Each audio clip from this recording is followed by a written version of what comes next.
12 अक्टूबर 2025 रात 2:17 कराची।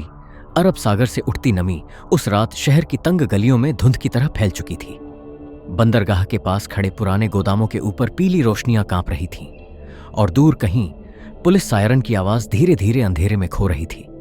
उसी रात पाकिस्तान की कई संवेदनशील संचार लाइनों पर कुछ सेकंड के लिए असामान्य गतिविधि दर्ज हुई। यह कोई साइबर हमला नहीं था, न ही किसी आतंकी संगठन की चेतावनी। ये केवल कुछ एन्क्रिप्टेड संकेत थे, ऐसे संकेत जिन्हें केवल खुफिया एजेंसियां समझ सकती थीं। उन संकेतों के पीछे एक नाम फिर से जीवित हो उठा, दाऊद इब्राहिम। वर्षों से दुनिया की निगाहों से गायब वो आदमी जिसकी मौत की अफवाहें बार बार उठीं, लेकिन हर बार किसी अदृश्य शक्ति ने सच्चाई को धुंध में छिपा दिया। भारत की खुफिया फाइलों में उसका नाम अब भी लाल स्याही से लिखा जाता था।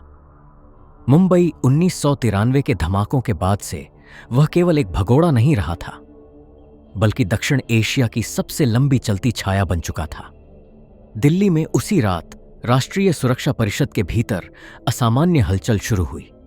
बंद कमरों में स्क्रीन जल उठीं, उपग्रह चित्र खोले गए और अरब सागर से कराची तक फैले संचार मार्गों का विश्लेषण होने लगा। कई वर्षों से भारत की खुफिया एजेंसियां ये मानती रही थीं कि दाऊद अब सार्वजनिक जीवन से पूरी तरह कट चुका है, लेकिन अक्टूबर 2025 की उस रात कुछ ऐसा हुआ जिसने इस विश्वास को हिला दिया। एक गुप्त रिपोर्ट में दावा किया गया कि कराची के क्लिफ्टन इलाके के भीतर स्थित एक अत्यधिक सुरक्षित बंगले में अचानक सुरक्षा स्तर बढ़ा दिया गया था। इलाके की सड़कों पर अनजान वाहनों की आवाजाही बढ़ी, मोबाइल नेटवर्क कुछ मिनटों के लिए बाधित हुए और आसपास रहने वाले लोगों को घरों के भीतर रहने की चेतावनी दी गई।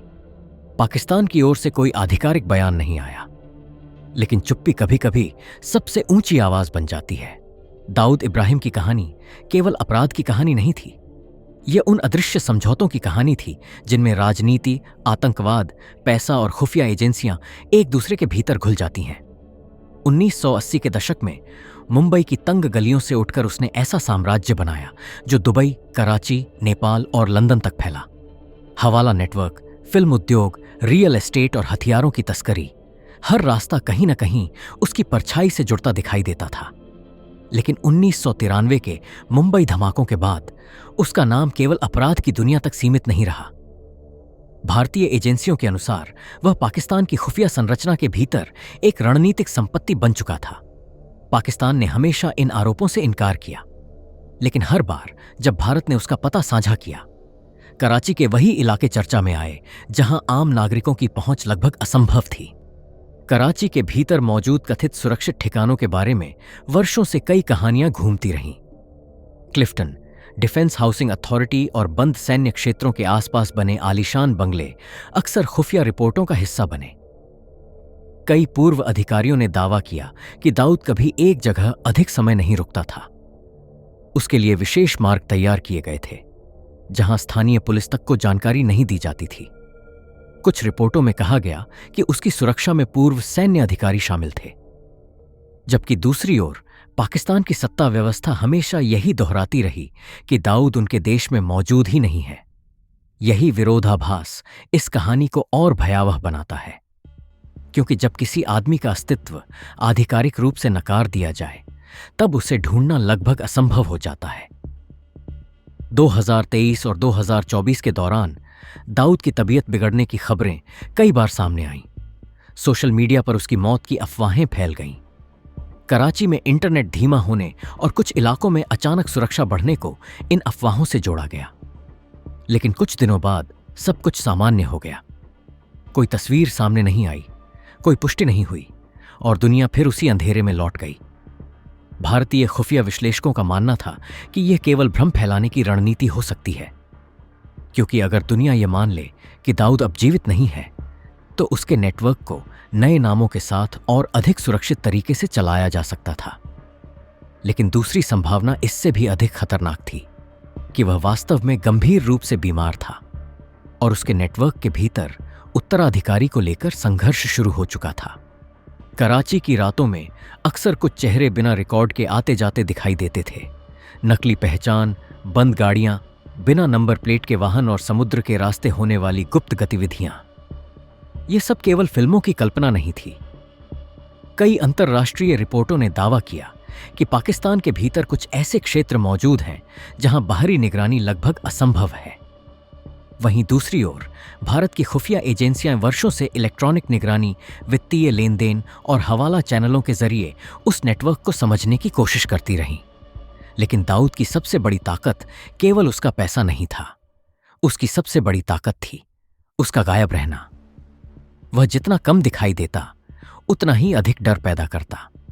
नई दिल्ली में बैठे रणनीतिकारों के लिए दाऊद केवल एक भगोड़ा नहीं था, वह 1993 के घावों की जीवित याद था। हर बार जब उसका नाम खबरों में आता, मुंबई धमाकों में मारे गए लोगों की तस्वीरें फिर सामने आ जाती। भारतीय सुरक्षा प्रतिष्ठान के भीतर यह विश्वास लंबे समय से मौजूद था कि जब तक दाऊद जीवित है तब तक वह केवल एक व्यक्ति नहीं बल्कि एक सक्रिय प्रतीक है। यही कारण था कि वर्षों से उसके खिलाफ अंतर्राष्ट्रीय दबाव बनाए रखने की कोशिश की जाती रही। संयुक्त राष्ट्र की सूची, अमेरिकी प्रतिबंध और इंटरपोल नोटिस, सब कुछ मौजूद था। लेकिन इसके बावजूद उसका न मिलना एक अलग ही कहानी कहता था। ऐसी कहानी जिसमें सीमाएं, कानून और कूटनीति कई बार अदृश्य शक्तियों के सामने कमजोर पड़ जाते हैं। 2025 की उस रात कराची के ऊपर उड़ते ड्रोन कैमरों ने कुछ असामान्य गतिविधियां रिकॉर्ड की। समुद्र के किनारे बने एक सुरक्षित परिसर से 3 काले वाहन निकले और शहर के भीतर अलग अलग दिशाओं में गायब हो गए। उसी समय कुछ एन्क्रिप्टेड कॉल्स दुबई और मस्कट के बीच ट्रेस की गईं। आधिकारिक रूप से कुछ भी साबित नहीं हुआ, लेकिन खुफिया दुनिया में कई बार अधूरी जानकारी ही सबसे बड़ा संकेत होती है। और शायद यही दाऊद इब्राहिम की सबसे बड़ी विरासत थी।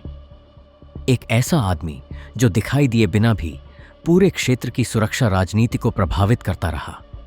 उसकी कहानी केवल अपराध की कहानी नहीं, बल्कि उस अंधेरे की कहानी है जहां राष्ट्र अपने सबसे खतरनाक रहस्यों को छिपाकर रखते हैं और जहां सच्चाई कभी पूरी तरह सामने नहीं आती। दोस्तों, ये वीडियो आपको कैसा लगा?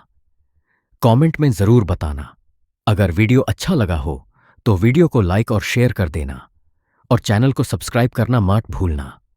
और आपको नेक्स्ट वीडियो किस टॉपिक पर चाहिए वो भी कमेंट्स में जरूर बताएं। मिलते हैं नेक्स्ट वीडियो में।